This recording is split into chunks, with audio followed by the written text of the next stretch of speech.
Figure it out. Hello, this is Adam Koralik from Figured Out Productions. The following video is a video of some kind, and I hope you enjoy it. Hey guys, it's Adam here, and today we're going to be talking about this. This is a brand new, or relatively brand new game for the Sega Dreamcast called Captain Tomaday.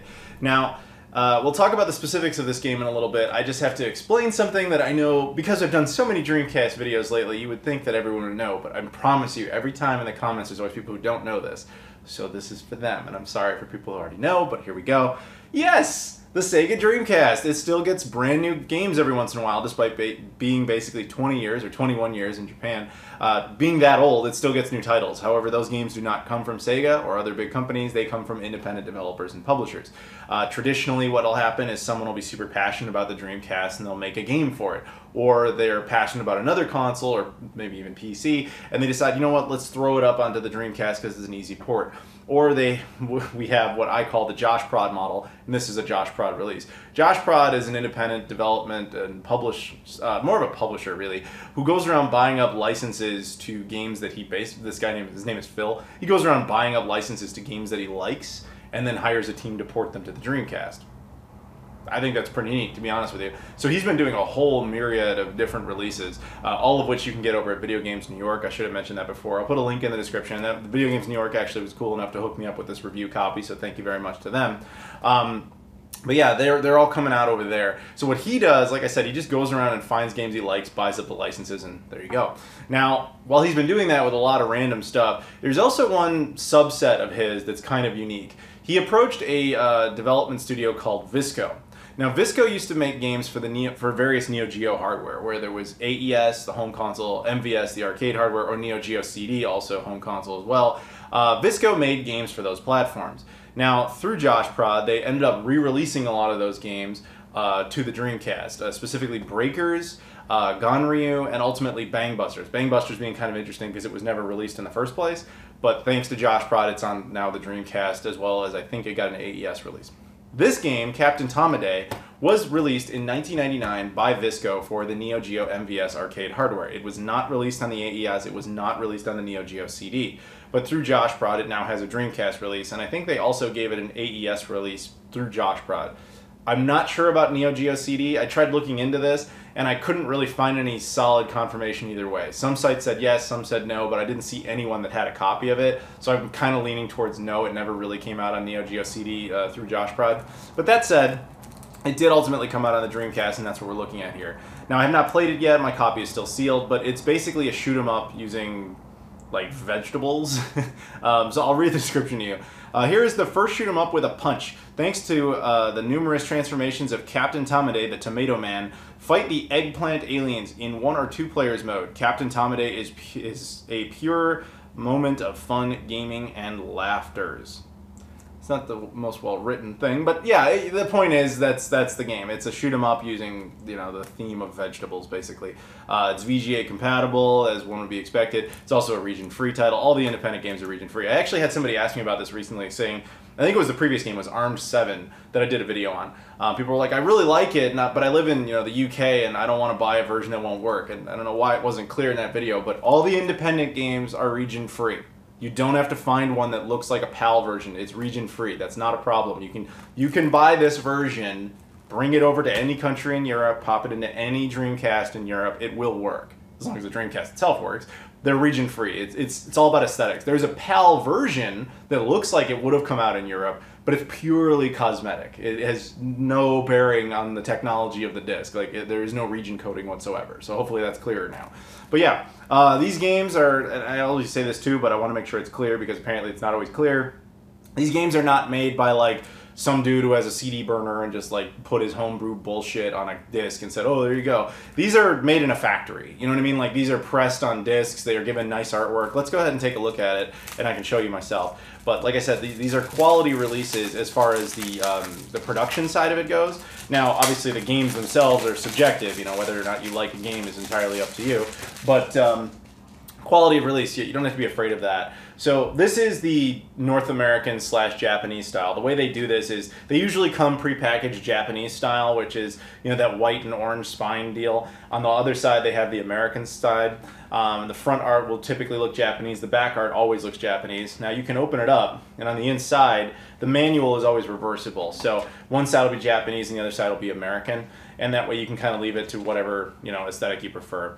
And inside it just shows ads for other releases. Magic Pockets is an upcoming game I'll be doing a video on. FX Yuki, the Henshin engine, which I did a video on. Then just some basics, mechanics about the gameplay, and then some credits and that type of stuff. And a couple other ads for Alice's Mom's Rescue and Another World, both games I did videos on. Then you can look over here and see the disc. Now again, the disc this is not a GD-ROM. This is a CD-ROM, but not a CDR. I don't know why people always confuse that, but they aren't the same thing. But yeah, this is a full-on pressed disc, and it's very cool. So it just looks like a tomato, and behind it's the same artwork there. This game, I'll get on my opinions of the game in a minute, but it's weird. But I should have mentioned this earlier, and I should have been mentioning this for a while, actually. So all that discussion about the PAL versions, or aesthetically PAL versions, I should have mentioned there is actually a place you can buy those if you specifically want them. It's pixelheart.eu. I'll put a link to that in the description as well. You can go there to get, if you're in Europe and you specifically want the European version, that is an option available to you. Or I guess if you're in North America and you just like the PAL aesthetics, you can do that as well. But yeah, I'll put a link to that as well. So now it's time to talk about this actual gameplay before I let you guys kind of just play it out. So it is obviously a shoot 'em up, and it's kind of a strange one. I feel like this one was done on drugs or something. Like, the whole premise is just really strange. And so, unlike most shoot 'em ups, you see how I'm playing here. You have this like fist, and you're just kind of like throwing the fist, and it comes back. Like, I didn't like that. You know, traditionally with shoot 'em ups, you fire like a blaster or whatever, and it just goes off into the ether. This has a fixed range because of that. It's not like you can just shoot to the end of the screen, and you basically have to kind of time everything because you have to wait for the fist to come back to essentially initiate a new hit, which is a little off-putting. And then you do have some like super attacks and stuff like that. Nothing extreme, at least that I noticed. And then the screen can get overwhelming with amount of stuff, but I feel like you're not well equipped enough to attack it. And of course you see there's random things like power-ups like that, but your attack will actually bounce the power-up away from you. I don't know. I liked the game well enough. It was fine. There's definitely better shooters on the Dreamcast. I think if you want a recent shoot 'em up, Armed 7 is better than this. But this is quirky and is a nice piece of like Neo Geo history. But beyond that, I mean, there's definitely worse games. Don't get me wrong. But this one it's not the best as far as like shoot 'em ups go. I'd kind of put it kind of middle of the road in my opinion. But it's still kind of cool to check out, you know, and just see if you like shoot 'em ups. It's kind of a nice change, and you can also see it occasionally lags and slows down from time to time. I'm assuming just because of too many, sprites or whatever on the screen. But yeah, overall, there's better games. It's not awful, but there's better games. That's my opinion of it. And from here on out, I'm just gonna kind of let oh, and you also change a lot. I don't totally understand what's up with that. Sometimes you turn into a monkey. Sometimes you turn into a baby. That's another thing that was a little weird is you'll see that like the screen isn't fixed, but it's also not constantly moving. It's kind of like those 1942 game or whatever where you're kind of vertical shooter, right? But those are constantly moving. These just get to a point and then they stop, and they stop for a while before it resumes. And I don't understand what the theme of this is at all, other than just be weird to be weird. You know, you're fighting as a monkey using a banana to attack a baby that turned into a robot. Like, it might just be Japan being Japan, but I don't know. It was kind of weird. So yeah, you guys go ahead and enjoy the rest of the gameplay, and I'll catch up with you at the end.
Okay, so here we are right at the end. Will I win? Will I lose? I don't know. We'll find out.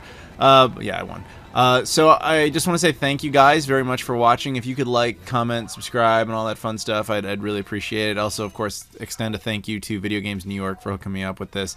And thank you to JoshProd a lot for continuing to be kind of the guy who's keeping the Dreamcast alive at this point, especially in his 20th year. I really appreciate that he's doing that. So thank you guys. Thanks everybody. Thank you very much for watching, and I will see you all later.